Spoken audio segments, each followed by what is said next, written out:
Welcome to Tanakh Talk. I'm your host, William Hall, broadcasting to you live out of Kingsland, Texas, USA, with a fine episode of Rabbi Stuart Federow.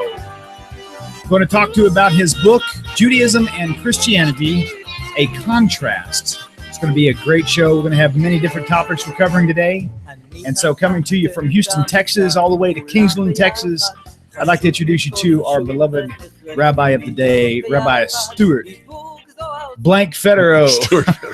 Stuart Allen Federow. Stuart Allen Federow. Right. And by the way, you can tell I am actually in person, in studio, because look at this. You did that earlier and I didn't catch it. Early, see? Rabbit ears. All right. That's why I get good reception, because I've always got him doing this in the background. Very good, very good.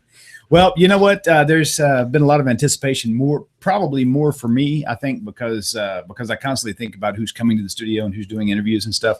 And I'm confessing, I'm hooked on the middle of reading your book. I started it, and actually, I can't even go on to something else until I finish that, but I haven't had time to move on to anything yet. So here's what I'm thinking might be kind of cool if you're feeling up to it. There are many people out there who didn't even know you wrote a book, like the guy who just called. Oh, you wrote a book? Okay. And there's people out here who are watching now who know about your book, who maybe don't have the book. So if you were to describe this book in just a brief, we jumped right into this, didn't we? Why not? No small talk or anything, man. So how are you doing? I'm fine. It's good to see you, man. Very good, very good. Gefilte fish. Okay. Yeah. So anyway, well, just to give you some details of the day, we had a neat meeting in what was it called? Spicewood. Yes. Right. I always go past it, but I never stop there because their gas is too expensive. Okay, so if you work at that store, just kidding. Food is great. So I was able to pick up Rabbi Federow there. I'll be delivering him later into Austin, so we'll get to spend some windshield time together. Yes. And it's definitely an honor to have you here. Oh, believe me, it's my pleasure. I'm so jealous of you to be able to do all of this. You know what? You know every dial on this thing. You know exactly how to do this and put it together. I'm jealous. If it was not for my dear friends, Mr. T, we just agreed to call him Mr. T for reasons. He's the bomb. And Pete, my dear friend from Cedar Park, yes, Georgetown area. You are lucky to have them. They totally have full responsibility for all of this functioning. All I do is come in and I take this little punch list that Pete kind of typed up for me on all these. Gosh, I hope I never get these out of order. All this stuff. As long as I follow this, we have a broadcast. Okay. Yes. Wow, those lights are bright. Look at this. We should have done a white balance test. Can't read it. That's okay. Okay. So anyway, with all that said, thank you both guys. And it is truly without their help telling me what to buy. And Justin Karp also, this little guy down here that looks like a transformer, that master computer. Justin Karp is one who jumped on our team. He's here about once or twice a month to help us. He basically recommended all these computer pieces, and he built this transformer. Well, I'm jealous. Like. I'm telling you, I wish I could do all this. So really, all I am is a voice, and that is it. Right. A few buttons. This is the voice of William. Yeah. Very good. Very good. So, okay. So my book. Back on track. Yes. Rabbi, we need to get that book over here. No, that's okay. Don't worry about it. I've got it. It's fine. Do you have one here? Yeah, it's fine. Okay, good. Oh, actually, we have it on the screen too. In fact, if you guys will pay close attention, you'll see a picture of a handsome guy on your screen. And who is that man? The picture of his awesome book. This is a great time for you, Rabbi, to take us on a quick journey. You can do it on one foot if you want to, because I'm sure we're going to redirect and have more questions based on the things that you say. Right. Okay. Let's start back. Actually, I don't know, 15 years ago, I heard about the beloved organization called Jews for Jesus that was beginning a campaign all over the country, going to cities with 25,000 Jews or more in those cities to do major missionary work.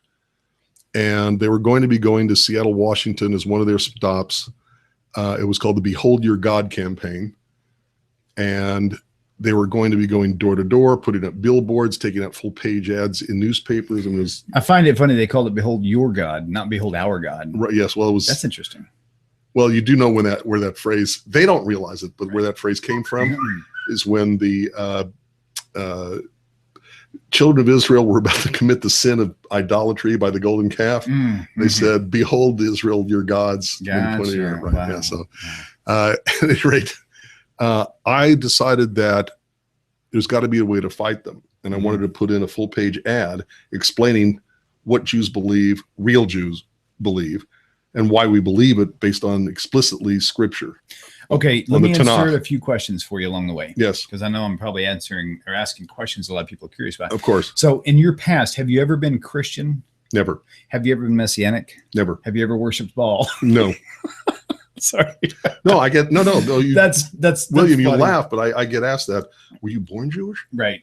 Or how'd you become a Jew? The whole Baal thing came from David Solomon because he's doing this lecture and he's always throwing funnies out. And he's talking about how the Baal movement came into play, and he just makes a statement. He says, and I'm sure most of us here have never worshipped Baal. Right.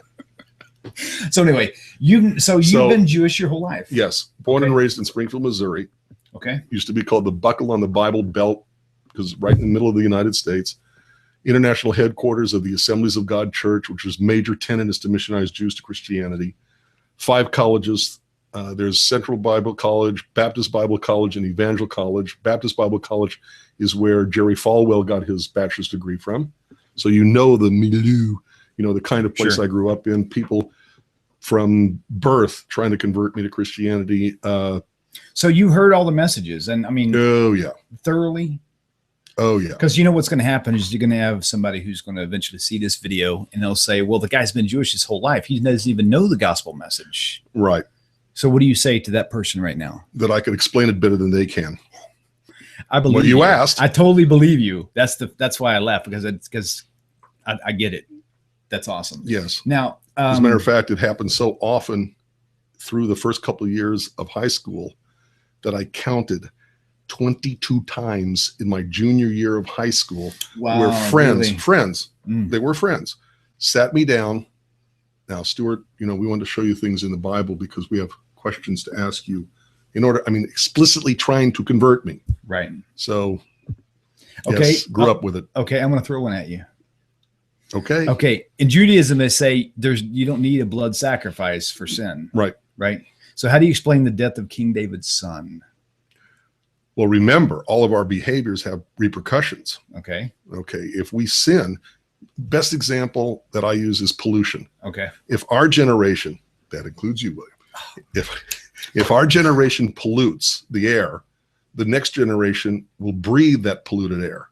So natural consequences. Natural consequences. Okay. In other words, they will get sick from the pollution. Some, God forbid, may die if we pollute too badly. Mm-hmm. But if they die, that takes away our guilt for having polluted. Mm-hmm. Right. No, it means that they suffer as a result of our sinning by polluting the air. Mm-hmm. Same thing with King David's son. Got it. Okay, but his death didn't take away King David's sin. Gotcha. But his death was a result of King David's having sinned. Okay. Now, I'm sorry, but I don't buy that, because Jesus is clearly in Isaiah 53:5. By his stripes we have been healed. Right. What's with the stripes? This really happened to J-Man. Yes. Respectively. Sorry. Yes. I'm trying to be careful here. So, okay. There's no reason to be careful. Okay. But I know Yashke. No, yes. Yeah. Him too. Okay. Anybody can take any verse of our scriptures, and they are completely and totally free to interpret it in any way they wish to interpret it. Okay. I can take a verse, I can give it an interpretation. You can come along and you can see the same verse and you can give it a different interpretation. I will believe my interpretation is correct. You will believe your interpretation is correct. If another person comes along and they see my interpretation, they may say, I am right, you are wrong with the interpretation of that same verse. But all we have is my opinion of the verse, your opinion of the verse, and the guy who reads our works, their opinion of the verse. Got it. Nobody's opinion, let's start over. Nobody can come along and say, this opinion is right, this opinion is wrong, except in my opinion. And all opinions are unfortunately equal. However, if I have an interpretation of a verse that contradicts the simple, basic, elemental understanding that one gets from another verse, then I have to examine my interpretation of that verse in light of the verse that's simply understood And if it contradicts it, I have to be wrong. Right, got it. So Got it. if Deuteronomy 24:16 explicitly says, Ish b'chet'o yumatu, that... Oh, wait, you know Hebrew? A little bit.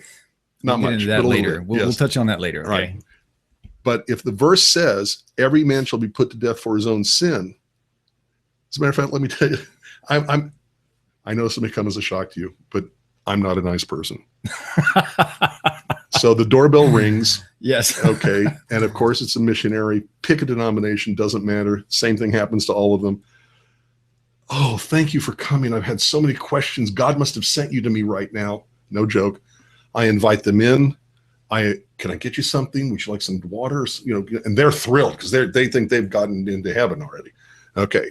They sit down and, okay, I call it letting their yo-yo run out. You ever seen a yo-yo? Yeah. And then slowly, okay, fine. So they always have their prepared speech.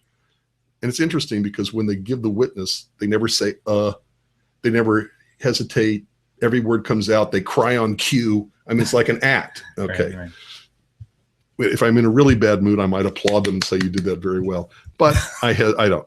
When they're done, when their yo-yo's done and run out, okay, I say, well, do you have a Bible? They say, absolutely. And I say, well, I have a question. So I turn to Deuteronomy 24:16, keep the place. And I say to them, can you tell me in one sentence exactly what Jesus did for you? They have to say, he died for my sins. There is no other one sentence statement that they can give. That's the same sentence I was thinking of. Of course. Died for my sins. Because they have to say that. Right. Then I hand them the book and I say, would you please read out loud Deuteronomy 24:16? It's their Bible. They gave it to me. It's their translation. They can't say it's a bad translation. And they'll read, no man shall be put to death for the sins of his children. No child shall be put to death for the sins of his parents, but every man shall be put to death for his own sin. And I say, wait a minute. You just read, every man shall be put to death for his own sin. Then how can Jesus die for your sin? You just said every man dies for his own sin. And invariably, oh, look at the time. We really got to go on. You're going to have to excuse us. And they leave. They run as fast as they can out at the door. And so that's the same thing with Isaiah 53. Right. Doesn't matter if they are interpreting a scriptural verse in a way that violates the plain, obvious, simple, peshat meaning of another verse, you have to reject their interpretation. Very good. It's that simple. Very good. You take a look at other verses in the Hebrew scriptures. Deuteronomy 24:16 comes to mind. Numbers 23:19. If God were a man, it'd be a liar. Isaiah 43:11. Exactly. Yeah. So you can't. Another story I always tell, which may or may not be in my book, but if a Martian were to land on the Earth, check into a hotel, open up a drawer, and pull out the Gideon Bible, if they read it from Genesis chapter 1, verse 1, and go to the end of the Gideon Bible, which includes the appendix to the Bible called the Christian New Testament, the term Bible means the Hebrew Scriptures. Okay. The Jews were calling the Bible Tabiblia, the Jews of Greece, long hundreds of years before Jesus was even born. So they're taking our Bible and then calling it the Bible when they add their appendix to it called the New Testament. Not a fair use of the term, but I'll let it go. I was thinking. Okay. But if a Martian comes, lands, starts reading with Genesis, when he gets to Matthew, he's going to say, wait a minute, this doesn't make sense now in contrast with what I just read from the Hebrew Scriptures. If the same Martian lands, goes to a hotel to check in, goes to the drawer, pulls out the Gideon Bible, and reads from the New Testament first, then starts the Hebrew Scriptures, it might make sense to them, maybe. Right. So you can't have your cake and eat it too. You can't believe in opposite ideas at the same time. I wrote the book originally because there's just so much in our society that tries to make Judaism and Christianity look the same. Okay, you've got the secular world that wants to treat all the religious communities, they're all the same. They just want to treat everybody, all religion is bunk, therefore all religion is the same. You have the liberal community, okay, which, well, don't want to step on anybody's toes because I know you're a leftist liberal.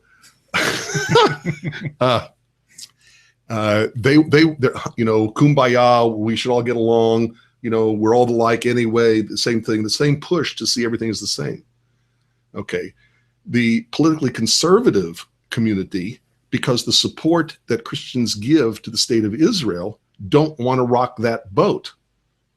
Okay. Mm-hmm. So there's a push, and even in meetings, events where you've got Jews and Christians together, they sweep the differences under the carpet, and they only talk about how they're similar. You're right. Right. So part of the reason I wrote my book is to respond not just to missionaries, but to the idea that all religions are the same, Judaism and Christianity are the same, except Jews don't happen to believe in Jesus.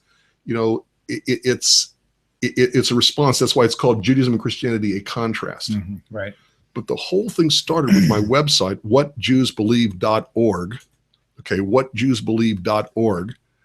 Because the Jews for Jesus were going to mount this campaign, and I was trying to get a full-page ad with all this information about what we believe and why. And I realized, do you have any idea how expensive a full-page ad is in any newspaper in the country? Mm-hmm. Not cheap. So I thought, all I need is one little square about this big, okay, that says why we don't believe in Jesus. Okay, and then the website. Right. I put the original website together in about 3 days, okay, with the help of friends literally all over the country, like your friends were helping you put together. Sure. Have I told you I'm jealous of your ability to do this? Okay. And that's how What Jews Believe came into existence. Gotcha. Then What Jews Believe, the original text got translated into creenciajudia.org, which is a Spanish translation. Oh, right. So that's a whole new website, it's right? a different website. Okay. Creencia Judia. So CREENCIAJUDIA.org. Correct. Correct. Okay. Because I'm not smart. I just read it off the paper. Because I thought you knew Spanish. Because that's awesome. Thanks, man. The Spanish community, especially the Catholic community, was starting to get sucked in by the Messianic community. Yes. Have a water. Thank you. My pleasure. Very good. Thanks, man. Okay. Right. So that's how I got started with those two websites, because it's easier to put a little sign in a newspaper than it does a whole page of the information. Got it. So I also found out that even a little bitty square this big in the Seattle newspaper, when Jews for Jesus was going to come there, was $300 I didn't have. Oh my gosh. But wow. I still had the website. And then with all the things going on in the world, I knew I had to write a book that would just talk about the differences and how we are not the same.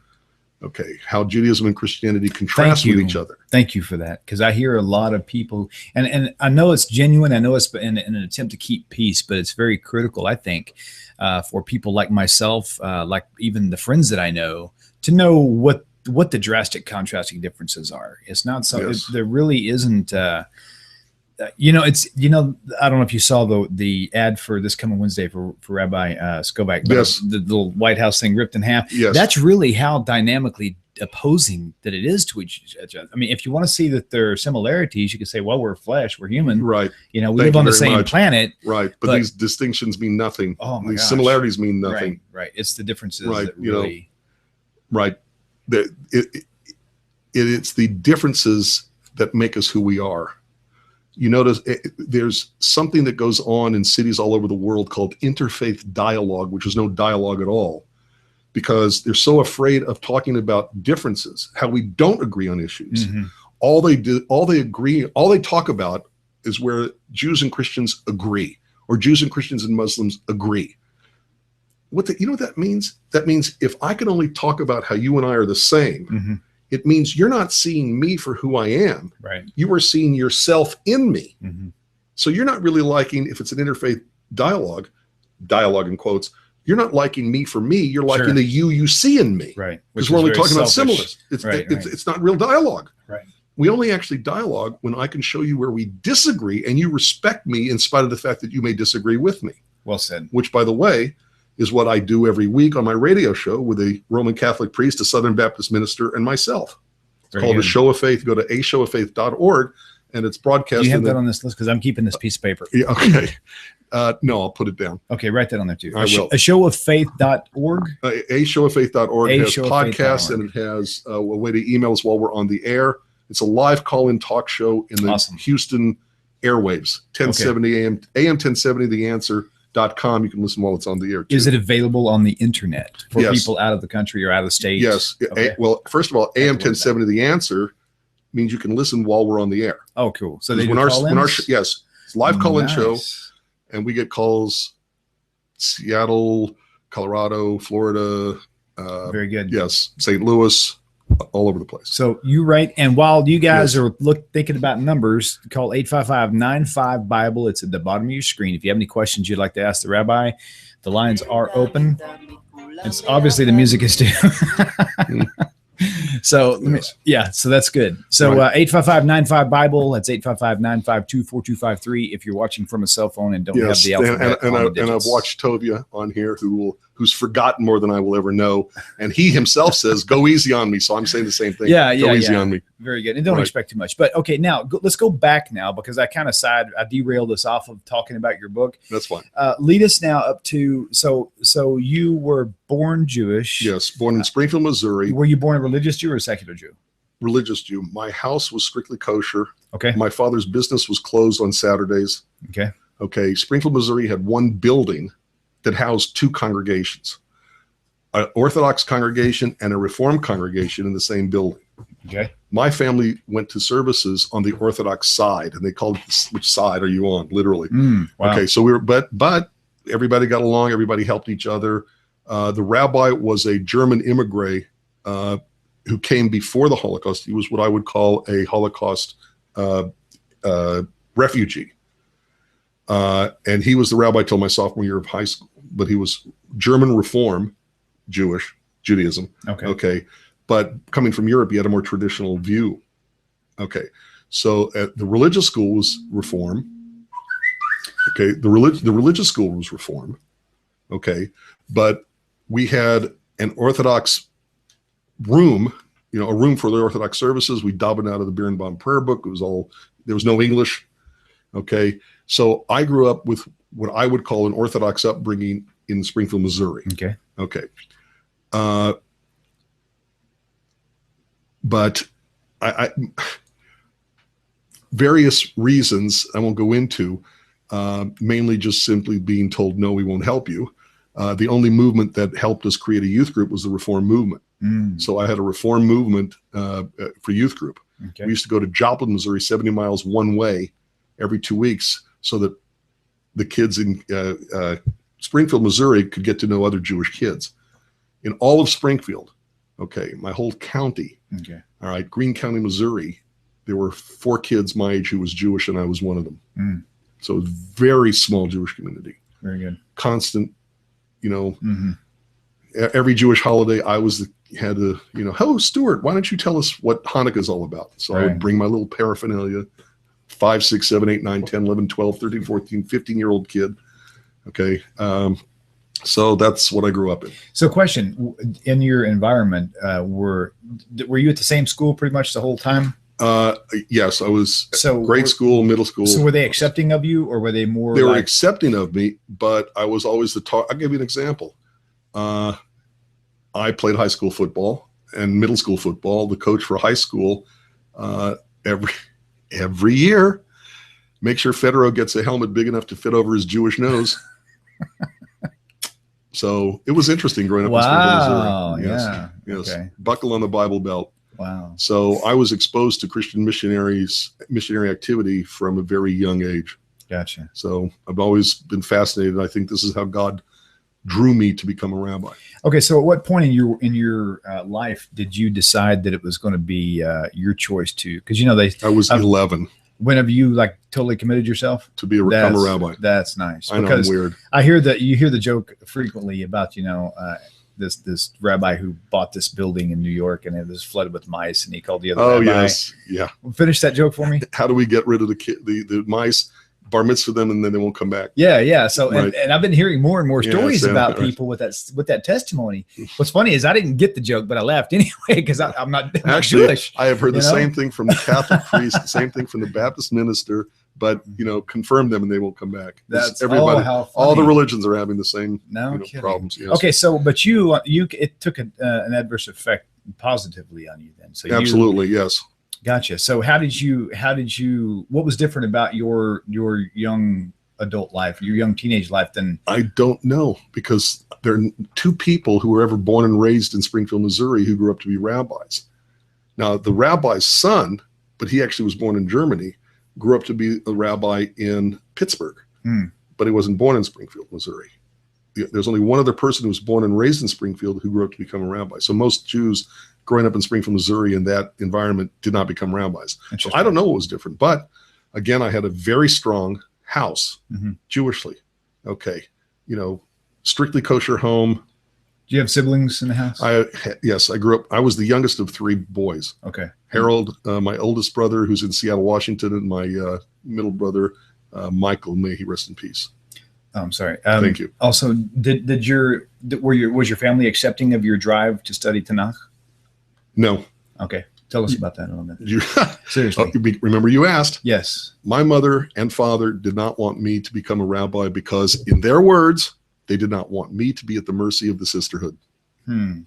Interesting. Now, there are plenty of people who are listening who are Jewish are going, I know what he means by that. But I've been lucky. My congregations have been fabulous. I've only had really 3 of them. My first pulpit at a seminary was Greenville, Mississippi. 5 fabulous years. Second pulpit was in Lancaster, California, but that was only 2 years. California and my family didn't get along very well. Came back to Houston, which is where Lisa, my wife, may she rest in peace, was from. And accidentally backed into the Hillel. Hillel is the college campus organization, like Baptist Student Union or Catholic Newman Center, Lutheran Campus Ministry, but Hillel is the Jewish campus organization. So I was the director for all the campuses in the greater Houston area for 6 years, and then came to Shar Shalom in Clear Lake 20 years ago. I've been the rabbi there 20 years. Oh, wow. That's awesome. Yes. So. Very good. So, okay. So you have it. So you're out of high school now, and so you're faced with the decision now. Right. Well, college comes several first. Decisions. Yes, college comes first. Okay. I went to Brown University in Providence, Rhode Island. Okay. And studied under Jacob Neusner, who... Jacob Neusner, is that like the Chumash guy? Really? Oh, that's cool. He's authored 900 plus books. Oh, wow. 900. Neusner. Isn't that the... Jacob Neusner, yes. Is that the ones that we're giving out? Neusner? I think it is, actually. That what? We have some, we're giving out, about every 2 weeks. Is that the same? No, Hertz, J.H. Hertz. But Jacob Neusner, you're talking about the Chumash. Yeah, the Chumash, right. Yeah.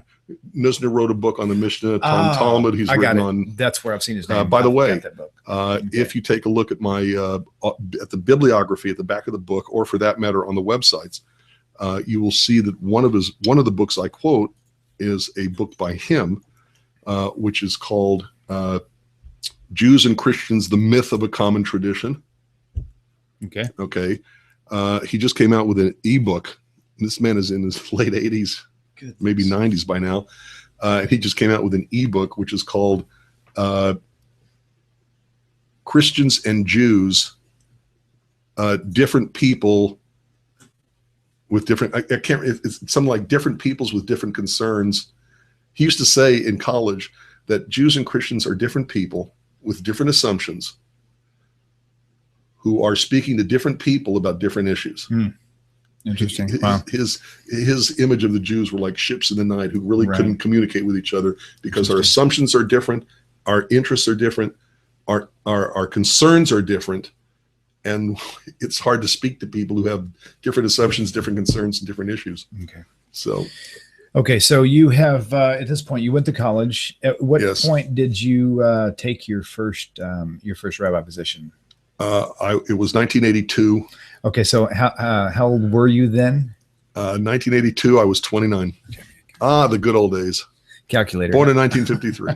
62-year-old man. Nice. Very nice. Okay. So very good. And so since then you were it was never looking back, right? Right. Okay. Now, at what point did you decide to write the book? I decided to write the book when so many things around me were shouting about we're all alike, everything's great. Okay. What's that one Facebook page? Judaism and Christianity are not this. Judaism is not Christianity without Jesus. Oh yeah. I've seen that group. Right. Okay. There are plenty of wonderful Facebook pages like, for example, Spiritual Babies. Yes, Jason, Spiritual Babies. Thank you, Jason, for covering my website a minute ago. Appreciate that. Yes, and Jason, if you go to spiritualbabies.net, besides interviews with Rabbi Skobach, Rabbi Singer, you'll also find some with Rabbi Federow. Yes. So, yes. And just in case there are people out there who are tuning into this broadcast and haven't really watched anybody else's, you definitely want to check out spiritualbabies.net. You want to check out Jono and Jason at truth2you.org because all of these resources are providing lots and lots of support and information, and all these rabbis like Rabbi Federow, and just as he mentioned, Rabbi Michael Skobach, Tovia Singer, and other teachers as well. So if this is definitely not the end-all of end-alls. I am going to completely embarrass you because I'm telling you, seriously, William. Yes. People like you, people like Jason, Spiritual Babies, okay, Jono, I mean, there are people out there who are thirsting for Judaism, for Torah, for God.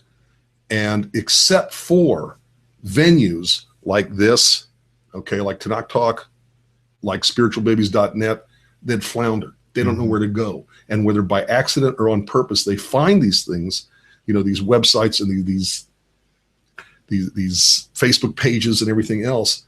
I don't know what they would get. Sure. And it is such an incredible service that you are all doing for the worldwide Jewish community. I don't think you realize it. I really don't.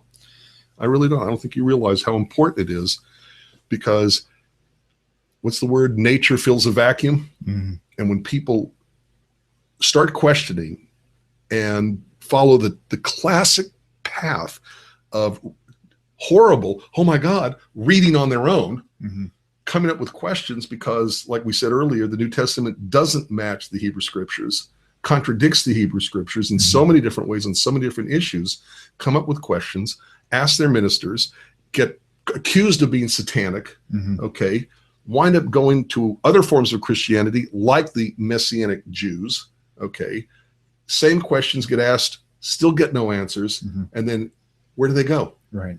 They can wind up in all sorts of different places, cults, no religion, Sure. They can wind up because they learn not to trust Judaism from Christianity, even though they left Christianity. What are they left with but Islam or Buddhism or Hinduism?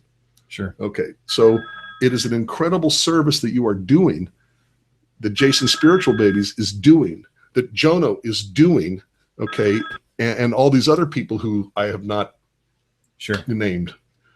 And you really should be very happy with what you're doing. You should be very proud of what you're doing. You should be very, we are very happy for it. I'm very grateful that that you were willing to come here, and the rabbi, all the rabbis anytime are I can, willing to dedicate their time. Marcy, my wife, when she gives me permission, yes, I will be here. That's awesome. And, Hi, Marcy. and my heart and my thanks do go out, like I said, tremendously to you and all the other rabbis, because any way I can help. Without you guys, there wouldn't be a Tanakh Talk. There wouldn't be a spiritualbabies.net. There wouldn't be, these other shows. Yeah. Y'all are willing to, reach out and do this. And we really greatly appreciate that. And so we have a caller. Let's take this caller. Caller, welcome to Tanakh Talk. Do you have a question for our lovely rabbi today? Lovely. Thank you. Yes, sir. I have a question. Who do we have on the phone with us? First of all, I want to thank you guys for all the work you were doing. And I have a question to the rabbi. If I can.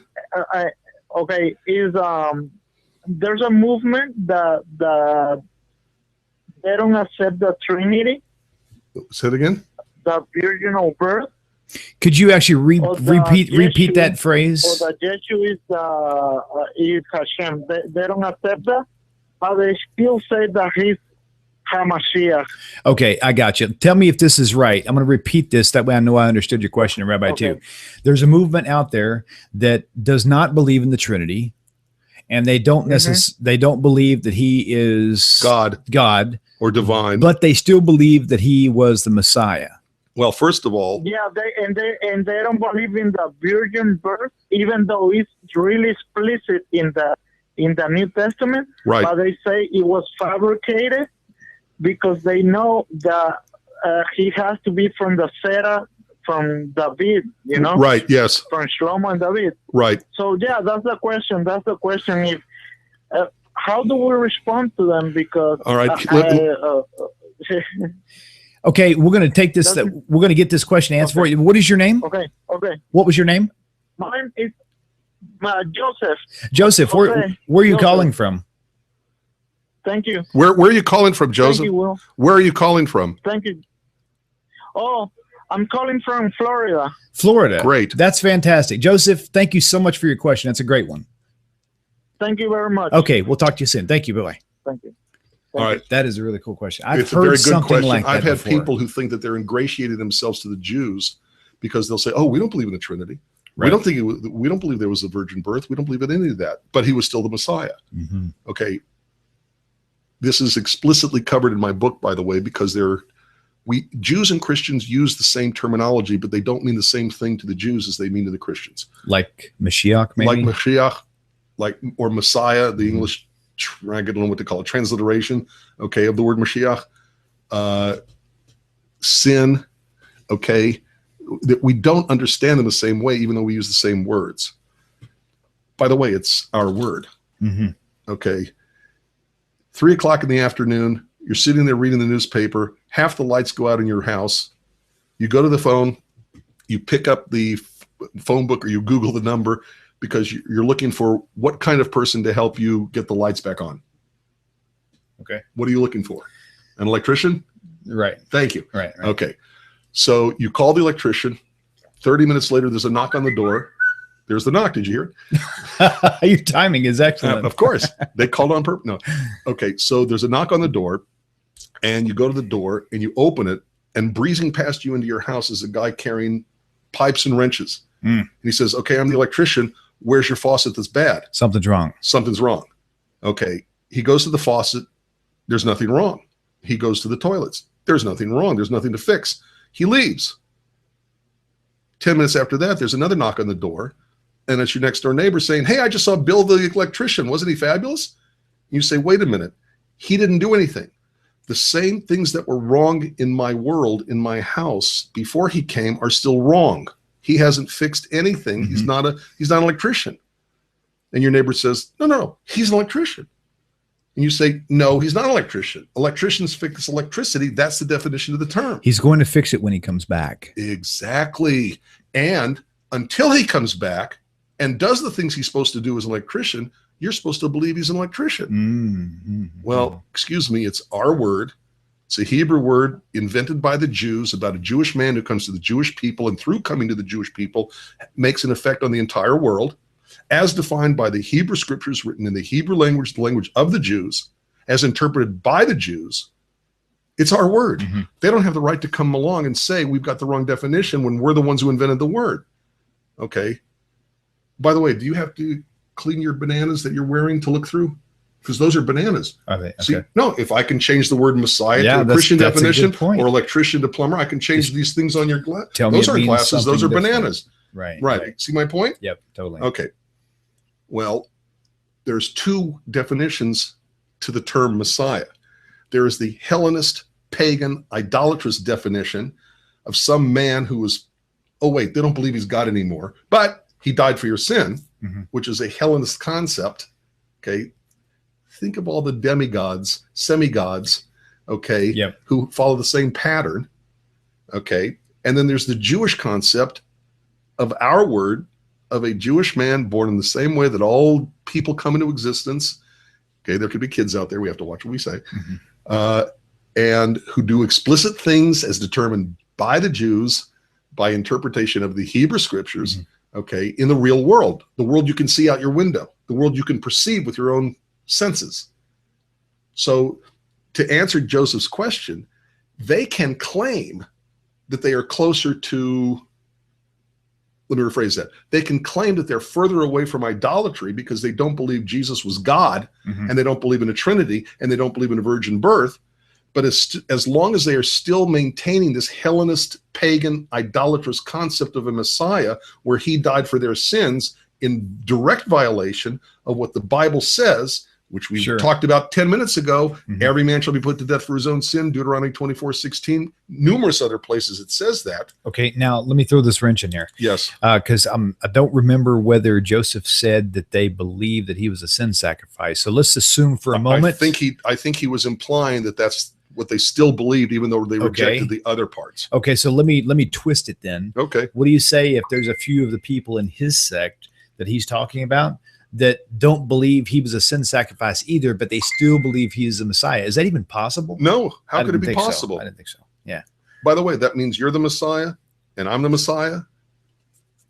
Okay. Yeah. Right. I learned this from Mark Powers. Okay. Mark Powers is Magain. Most people know Jews for Judaism. There's Magain. There's a number of national organizations. I think Michael Skobach even says this. I think that Tovia says this. So at any rate, I'm the Messiah. You're the Messiah. Interesting. My dad was the Messiah.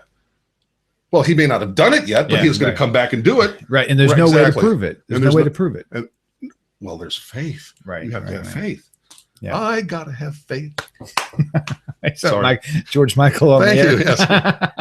Okay. And by the way, I'm keeping my phone handy because this is my alert. If something goes array on the broadcast, people message me and say, hey, man, no sound. So, and that was actually a message from the guy with JApp. If you don't have JApp for your phone, you should look into downloading it because there's a lot of awesome videos and podcast stuff that's available.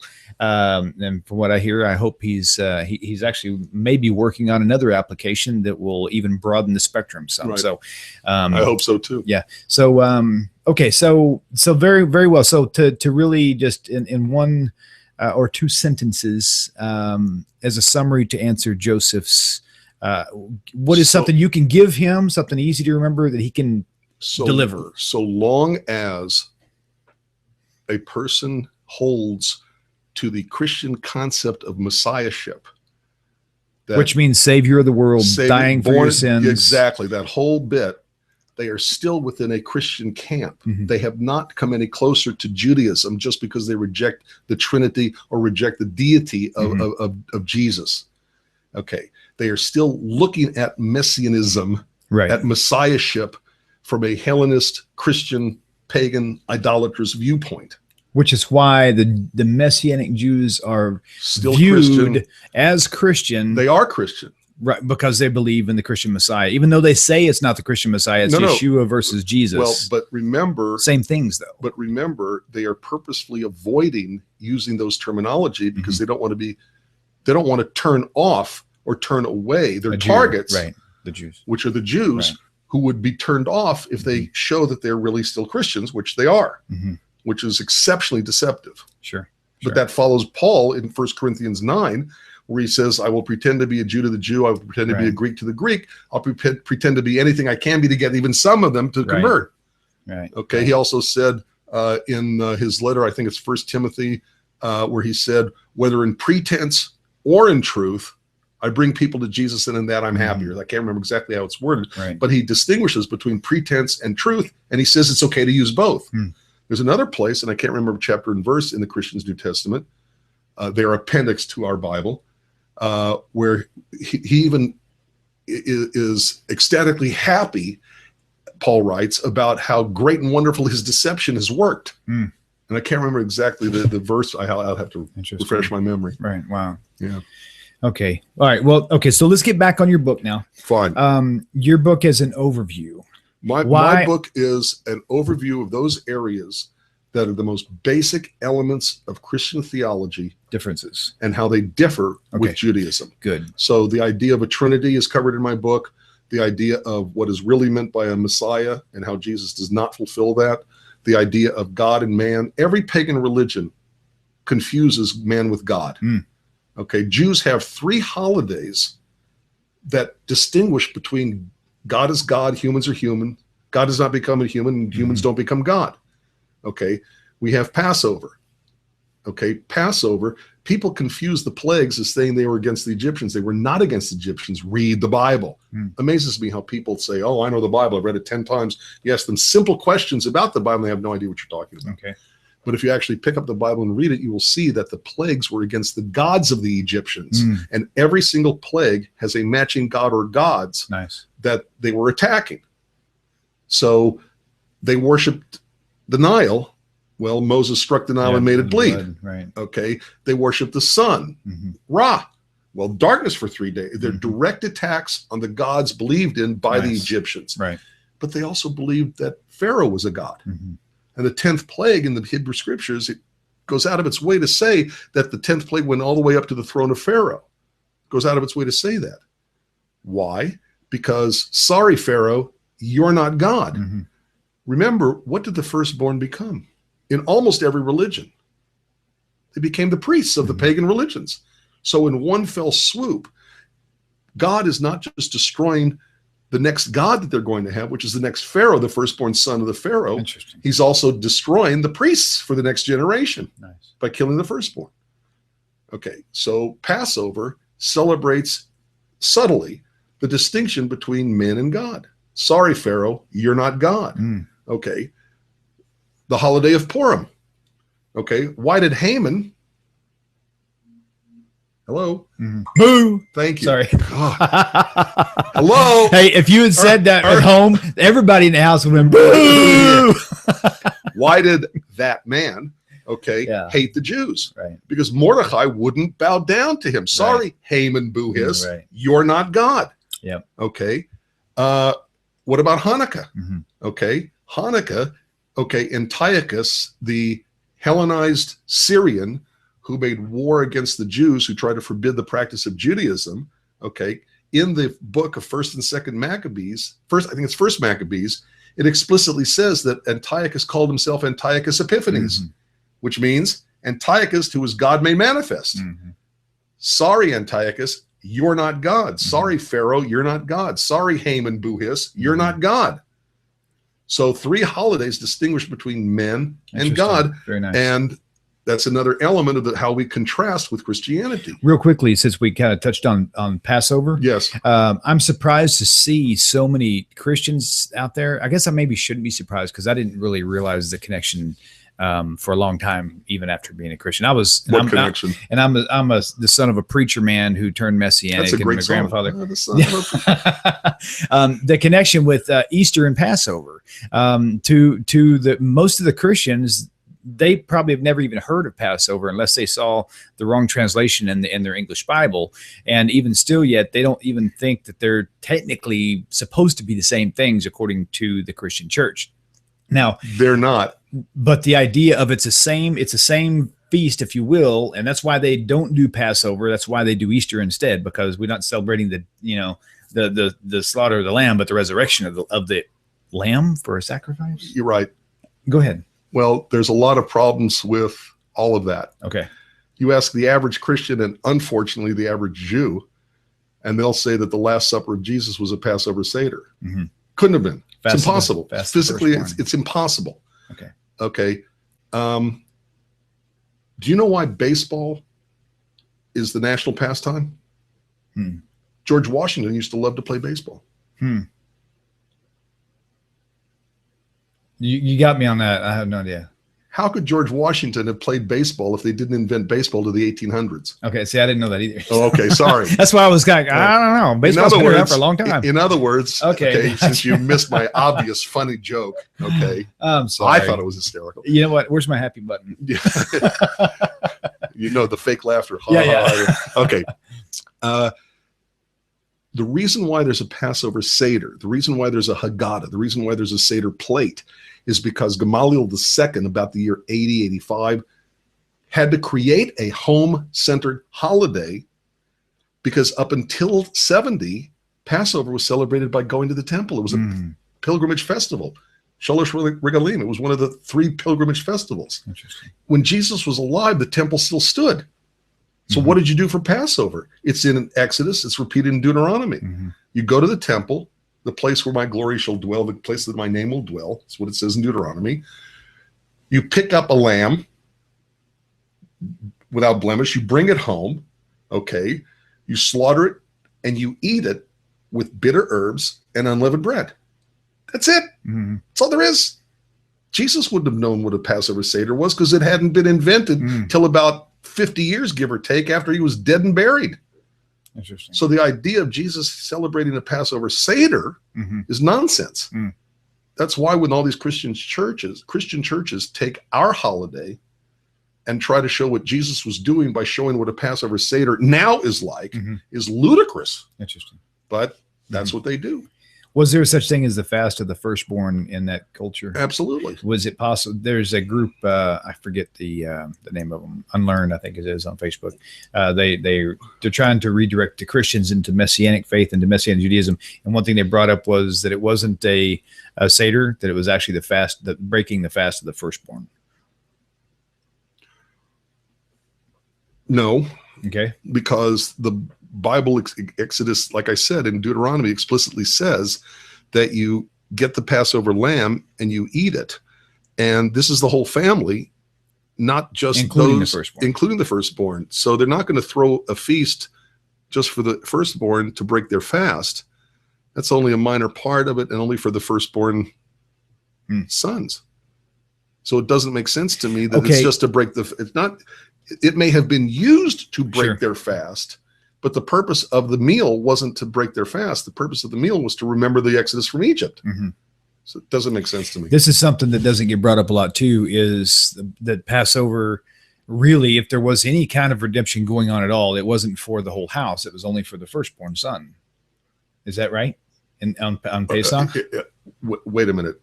There was a redemption of the firstborn, but it still is the redemption of the entire people of Israel. Right. All the slaves, all the Hebrew slaves, even if they weren't firstborn, were freed. So it's the redemption of the entire people. But I mean, the actual, the night of the original Passover, this angel of death that came, and it only affected the firstborn of the house. That's yes, firstborn male. Right. So would that be sort of the same carried over now? And another reason why? It explicitly says, and I can't give you chapter and verse because I've never had the steel trap mind. Sure. You know, the Rabbi Skobek, Rabbi Singer have never had that kind of brain. Right. So I can't give you chapter and verse, but it explicitly says that this is where Pidyon Haben comes from. Okay. Not to be confused with pig in the den. A rabbi said that. So I still that's very funny. Yeah. As people mishear lyrics, they also miss or change the Hebrew in. So, but the Pidyon Haben, it said, all your firstborn belong to me. Okay. That's the animals, but your firstborn humans, firstborn sons, you will redeem, right? Which is Pidyon Haben, redeeming the firstborn son. Okay. So there's a reference to it, but that's one redemption, but it's the redemption of the entire people as a nation from slavery in Egypt that Passover celebrates. So I'm not quite sure where this Christian group is coming from. Gotcha. You know, there's a great book. I don't remember if it's even still in print. It's called The Jewish Connection or something like that. And the main theme is, if it can be misconstrued about the Jews, it has been misconstrued and it'll be misconstrued again. Got it. And this is another time where they're trying to take something Jewish. Funny to me how those groups, those religions, those faith, whose wells keep running out of water, will always go to our well because it's always full of water. That's a very good point. To quench their thirst for God. So they come and they take our holidays, they take our holy days, they take our life cycle events and invest them with their belief system, and thereby, in my opinion, pervert it. WhatJewsBelieve.org. Can they find this book on the screen right now there? Absolutely. They can go. They can get the book through there. They can get the book through you. Through Amazon. Through Amazon, Barnes & Noble, play.google.com. They can get it as a paperback, a hardbound. They can also get it as a Kindle, as a Nook, and as an ebook. From play.google.com. Nook, Kindle, hardbound, paperback. Now, for any of you lucky ones out there who has the old Kindle, the old white one that's like this big. Not the Kindle Fire. We have those too, but we actually bought his book on Kindle, and on the old white ones, it'll read it to it'll you. actually read it to That's you. pretty cool. So I can actually hear. It doesn't sound as awesome as this guy's voice. In fact, Yeah. it's very mechanical, so you have to really pay attention. But you can get Wait, it in. what'd you if say? I wasn't paying attention. Sorry. Oh man. Okay. So carrying on further into your book, Yes. what are some of the you mentioned? But it takes the basic presumptions of Christianity and shows how it contradicts what the Bible says. Okay. So the idea of what is the concept of the Messiah, God becoming human, the idea, the contrast between devil and Satan. Oh, nice. The devil made me see, that's before your time. Yeah. You're such a young kid. I guess you didn't know that stand-up comedian who used to say that the devil. I'll forget it. No, but I did hear a joke that I thought was kind of funny that my dad actually told. My dad's a Messianic rabbi. He said, it said that God was walking down the street and saw Satan sitting on a corner, and he was crying. And God asked him, "So why are you crying?" He says, "Man, because everybody's always blaming me for everything." That's pretty fun. That's like, wow. My dad Right. said, "Okay, cool." So in my book talks about the distinction between the Satan and the devil. Okay. Christian concept of the devil, the biblical and Jewish concept of the Satan. Let's see, talks about the distinction between man and God, talks about law. Mm-hmm. Okay, you read Paul in the Christian's New Testament, and he completely doesn't get it. He doesn't understand about law. He doesn't understand how it works generally. He doesn't understand how it works Jewishly. And so chapters in my book talk about Jewish law. And this book is not a huge book. It's a very compact, very compressed, knowledge-wise too, very highly concentrated, if you will. So you can literally get a lot out of just this little pack. So rather than covering like a lot of area on one topic, it covers a lot of topics. Right. It really sums them up for you. It's the basic elemental beliefs of Christianity and how they contrast and conflict with the Bible and with Judaism. So the idea of, does God need a blood sacrifice for the forgiveness of sin? Let's see. Does God accept or even want a human sacrifice? You know, if you stop and think about it, if Christians say you have to have a blood sacrifice for the forgiveness of sin, and they say that Jesus died for that sin, Jesus was the blood sacrifice, you have to ask the question, exactly who died on the cross? Was it Jesus the God? Because most Christianities believe that Jesus was divine, not like Joseph our caller. Sure. Okay. Who did the dying on the cross? If we have to have a blood sacrifice, what was that sacrifice of what blood? It can't be Jesus the God, because God can't die, so it's Jesus the human, which means their basis of their belief is a human sacrifice. And what does God say about human sacrifice? Right. It's something God hates. It's an abomination. Wouldn't even come into his mind to demand from us to make a human sacrifice. Now, I made a smirk earlier about a lamb. Yes. Go with that for a minute. Why is there such a problem with him being the Passover lamb that takes away the sins? First of all, hello, he was a human. He wasn't the lamb. Right. So calling him a lamb is, right. Unless you want to say, and you can sing with me, we are poor little lambs who have lost. Oh, you don't I don't know that song. You are so young. Or I'm so old. And vibrant. That was for Jason. He's in Ireland, right? Yes. Yeah. Okay. Actually, he has an English accent. English, man. I can't pull that one off. I can do Australian. I can even do Sean Connery, but I can't do English, I don't think. Sean Connery? Sean Connery, yes. Oh, my God. That's good. That's very good. At any rate, he was a human. He wasn't a lamb. Okay. Okay. Can a lamb be used for a sin sacrifice? Absolutely. But it's got to be female. It's female. There you go. That's again. That's what I was talking about. Pick up the Bible and read it. Show me one place where you can have a male lamb for a sin sacrifice. There is actually one place, but it has nothing to do with what Christians say Jesus did for them. Right. I can't remember what group it is. It's like, or what circumstance, but it's only one time. Normal sin sacrifices have to be a female. If it's a lamb, it has to be a female lamb. Okay. And just to fry your noodle, what other things can you offer for a sin sacrifice? Let's see, wheat. You can. How much blood has to be poured? Your words. How much blood has to be on the 12, wheat? verse 2. I'm sorry? How much blood has to be poured onto the wheat? You can't. You know what amazes me about that? William, it astounds me that they will say that the blood got put on top where the wheat goes. Okay. So wheat is also blood because the blood's up there. You know how stupid that is? That, you know, where's the fire? Yeah. The fire's on top. If you have a table and the fire is here and you put blood there, you're going to put the fire out. Right. How stupid can you be? Right. And if you actually, pick up the Bible and actually read it for a change, sure. Okay, the blood is splashed on the sides, okay, of the altar.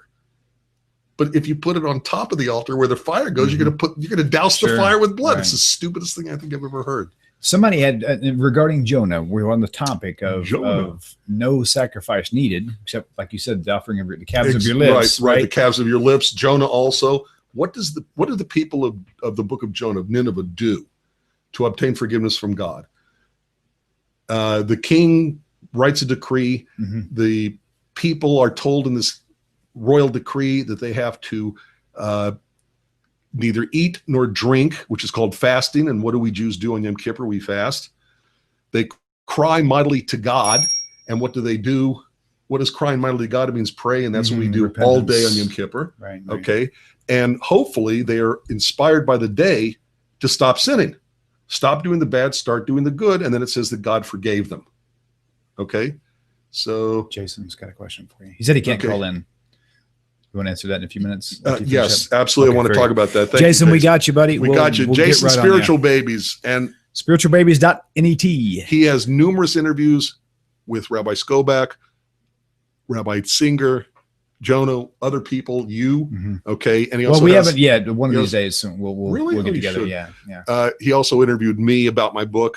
So you should go to spiritualbabies.net. He also has some of his own little tidbits that you'll love. Oh, those are great. Some things that I never even looked at before. It's really, really cool. Yes. Good job on that, Jason. Okay. All right. We'll remind me about that. We'll get to that. Okay. So now I forgot what we were talking about. Oh man. Okay, Jason, you got lucky because we both forgot what we were talking about. The blood on the wheat. Right, blood on the wheat. We're talking about lamb. Okay. The lamb. The other problem with the lamb is the lamb was supposed to be unblemished. Everybody, the first thing you know about any animal is that if it was going to be used as a sacrifice, it has to be without blemish. Oh, and he got beaten like Jesus beyond recognition. He got whipped, and he was supposed to wear a crown of thorns every Passover because I'm not a nice guy. Okay, when my congregation has a congregational Seder, we invite the community, whoever wants to come, and people who are not Jewish come to our congregational Seder, and I make sure to say the following when we talk about, Gamaliel said you had to talk about 3 things in the Passover, or else you have not fulfilled your obligation has not gone out of your hand. Okay. That's probably too little, but one is the Passover lamb, the bitter herbs, and the maror, maror, and the unleavened bread. Okay. By the way, did you know that in the Koine Greek and the Latin Vulgate, the bread that Jesus used consistently at the Last Supper is leavened bread? Even in the pictures you see hanging on the walls. Pictures is because they don't even, the pictures probably is because they read the Vulgate and the Koine Greek and it says leavened bread. It's like the difference between lechem and matzah, and consistently he's using lechem, not matzah. But at any rate, but anybody who knows anything about the Passover lamb or any sacrifice, it has to be without blemish. He also had the crown of thorns. So at the Passover Seder every year, I always make sure. Oh, absolutely! I make sure that everybody understands. I say, now remember something. Let's say if your lamb got into your garden and you beat the lamb or you scourged it, it couldn't be used because now its skin is blemished. Okay. Or if you got it, what if the lamb got his head tangled in the thorn bush and I go like this? Like a crown. Man, so anybody who knows anything knows exactly what I'm referring to. Right. Okay. But Jesus couldn't be a Passover lamb. First, he was human. Second of all, he was scourged and wore a crown of thorns. So he's blemished. The Christians, blemish means sin. And Jesus had no sin. Really? How does a lamb sin? Exactly. Can a lamb sin? No, of course not. So we got a shout out to you from Donald K. Lord on Facebook. He says, I'm loving the show so far and just got the book. Excited to read it. Well, thank you. Thank you, Donald. Very thank good. you. Very good. And Jason's question was about the app. Yeah, let's go there. The app. Let me tell you that I have my website, whatjewsbelieve.org, through which you can get the book, Judaism and Christianity, a contrast. Also, creenciajudia.org is the Spanish translation of that website.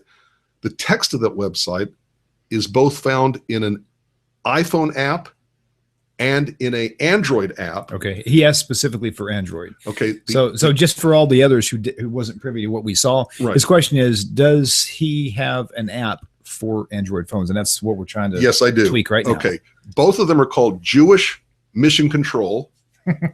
Thank you. I like that. Very nice. And coming from Houston, Texas, as in Houston, we've landed.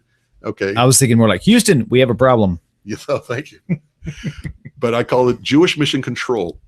So if you go to iPhone, iTunes, you can get the app through them. And you can go to the play.google.com and download the App Store and get the Android version of Jewish Mission Control. I must tell you that according to my app writer, okay, who is phenomenal, he wrote the app for the Android.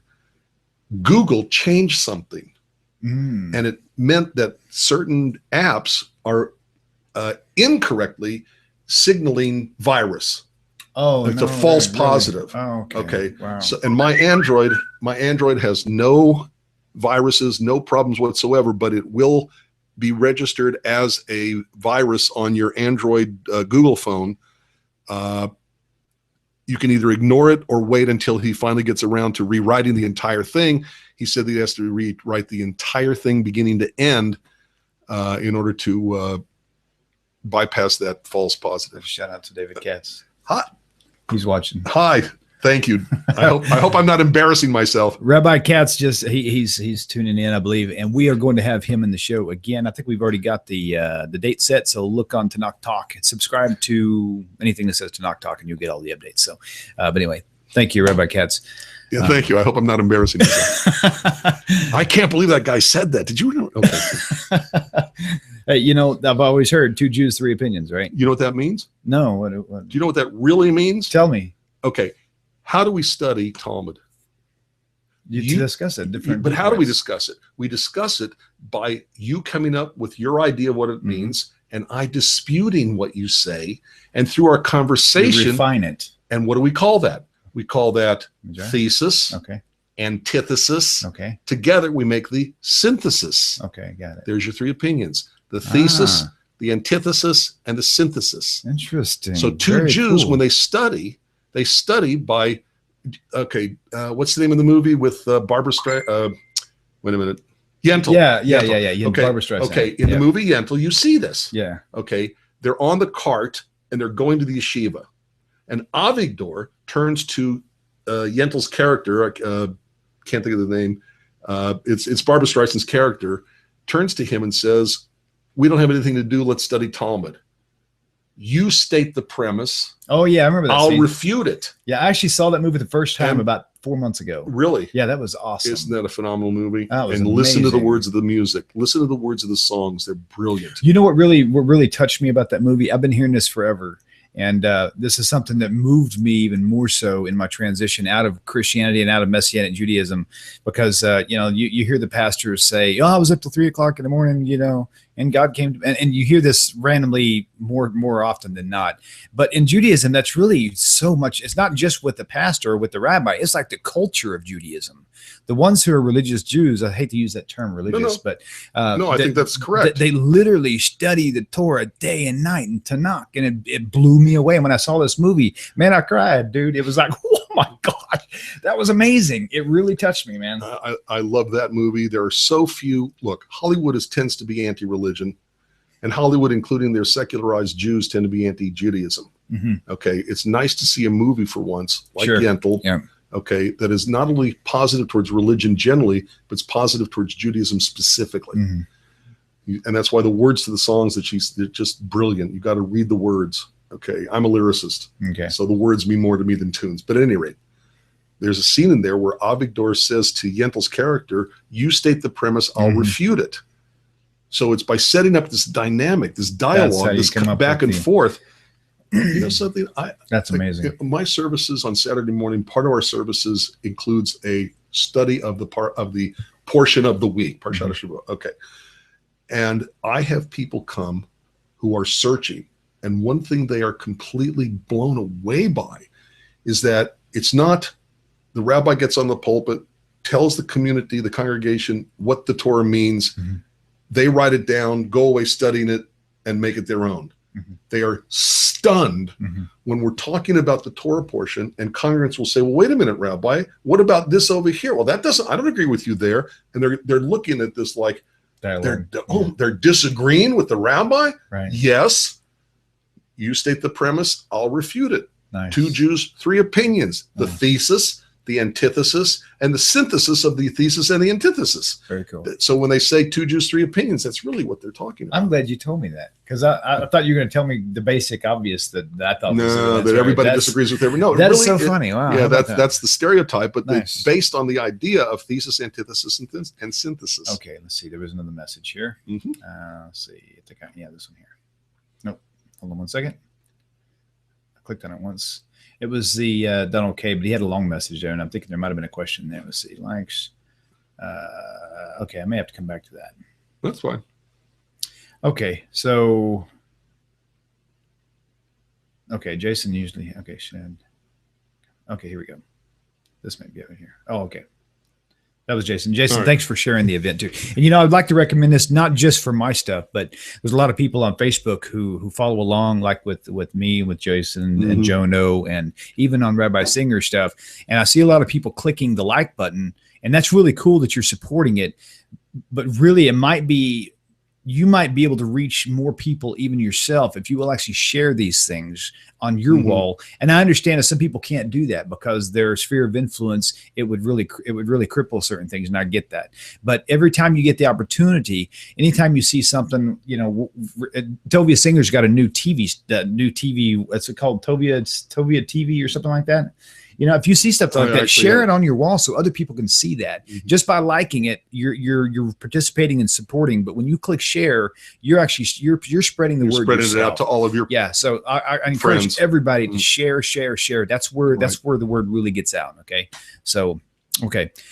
So anyway, this guy here, he was saying he's got your book. He's excited to read it. Thank you. And I'm sorry, I can't find that second follow-up message. Oh, you know what? I think I know where it's at. Okay. Go ahead real quick and conclude the why should people like Noah Hyde's people who are just coming out of Messianic Judaism or even just out of Christianity debating on where to go, why would they benefit from this book? And I know the obvious answer is because it shows you the contrast. We all know that.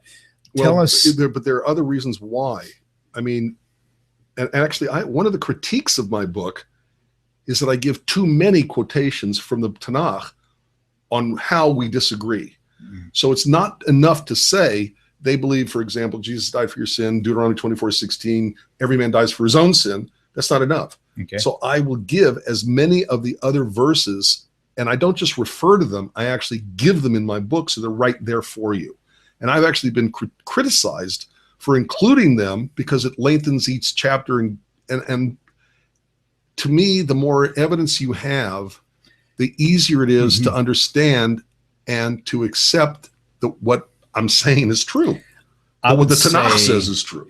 I would say that's to me would be the most critical, is because I like hearing people summarize, but I want to know where it came from. Exactly. So the more references you can put in there, I think that's better. But I don't just make it a reference like see this verse and this verse. I actually give the verses, which does make chapters longer than they need to be, and I understand that. But don't take my word for it. Right. Here's the verse. Find it. Here's another verse. Here's another verse, and the evidence mounts up where it becomes undeniable. And that's why I include it.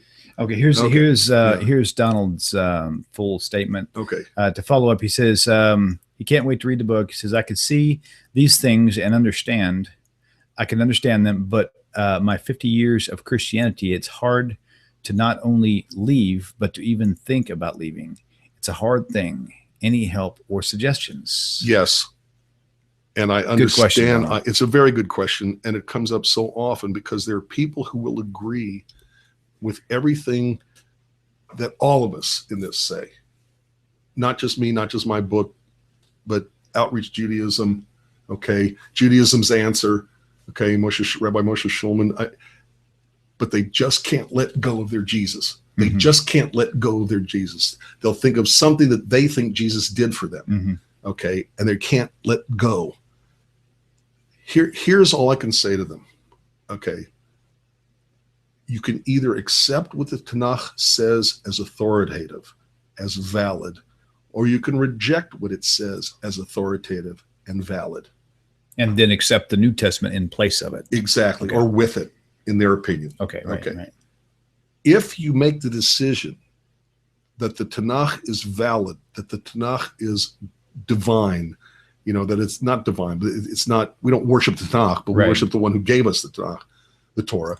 Okay, if you accept that as your basic first step, okay, then you have to reject Jesus. You can't say, I believe in the Tanakh. I believe where it says, Hosea,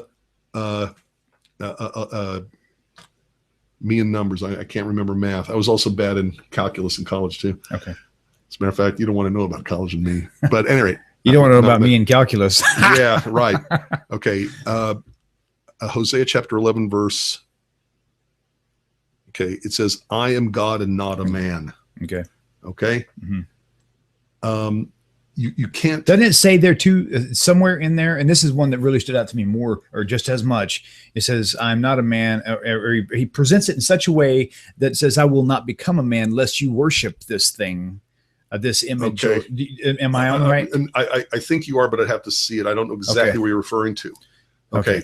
I can't remember. But my point is that if you accept the Tanakh as valid, as authoritative, as somehow, however you want to understand it, reflecting God's will, you have to reject the most basic elements that make Christianity what it is. True.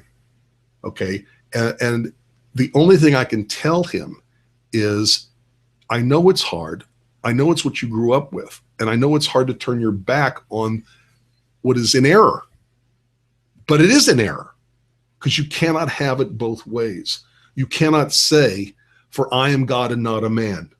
You can't say, every man shall be put to death for his own sin. You can't say, besides me, there is no Savior. Besides me, you can't say these things and then do the exact opposite. Right. Okay. The only choice you have is to accept the Tanakh as it is stated,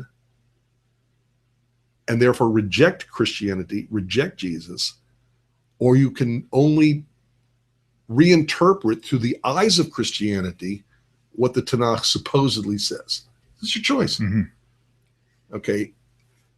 And as I said earlier tonight, there are a lot of people who, when they leave Christianity, because they see that it's not valid, they see that it contradicts the Tanakh, the only thing they take with them when they leave Christianity is their misunderstanding of Judaism, their misrepresentations of Judaism, their antipathy for Judaism, and they're left with nothing. But even though they learned from the Christianity they left, they're still leaving with that. Yeah. And that makes it also harder to let go of Christianity, because they're taking with them, as they leave Christianity, their misunderstanding of Judaism and their antipathy for it. Well, if you're going to let go of Christianity, you have to let go of what they think Judaism believes too. That's why in my book, I talk so much about law, because frankly, as I said earlier, Paul doesn't get it. He doesn't understand law. He makes a statement, the law cannot, what's his word? Special Christian vocabulary term, meaning justify. That the law cannot justify you. Whoever said it was supposed to justify. Now, you know what? There is an opposite verse, a mirrored verse that he said, Romans 2:13. He says just the polar opposite, which I don't. Some people say it's because he was talking to different people, but I'm thinking maybe he did a lot of switching around based on who he was talking to. Yes, and remember, like you said, he said to the Jews, I'll be a Jew. Right. So maybe that's why he was so double-tongued. Right. Possibly. Right. But the point is Jews never said that we do God's law because it justifies us. I don't even know where he gets that from. Right. To be justified means to be freed from guilt of sin so that you can go to heaven. But we don't keep the law to be freed from sin. We only sin if we don't keep the law. At any rate, so a lot of my book talks about the law. But Christians are taught antinomianism. That's the fancy term for being against the law. Okay. And therefore they find it difficult to accept God's laws, the closer they get to Judaism. Okay, and I understand his problem. I understand why it is so difficult, because you're not just giving up Christmas and Easter bunnies. Okay, you are giving up however long you've lived and been a part of the Christian community, and to turn your back on that, which is what has to happen if you accept the Tanakh as valid. Right. You've got no choice. I know how hard it is.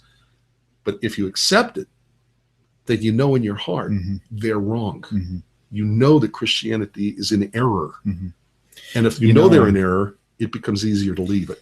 Rabbi, there was an idea that came in my head that kind of helped me loosen my grips, or better yet, let it loosen its grips on me. Right. Was the idea of, and I've said this before, I think I even mentioned this on my testimony, but there was a video that I saw one time of someone who actually made a fake lottery ticket, right?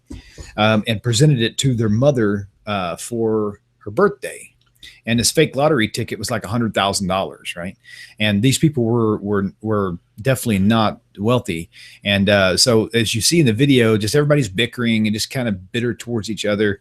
And then all of a sudden she opens up the steal and she scratches off this lottery ticket and says she's $100,000.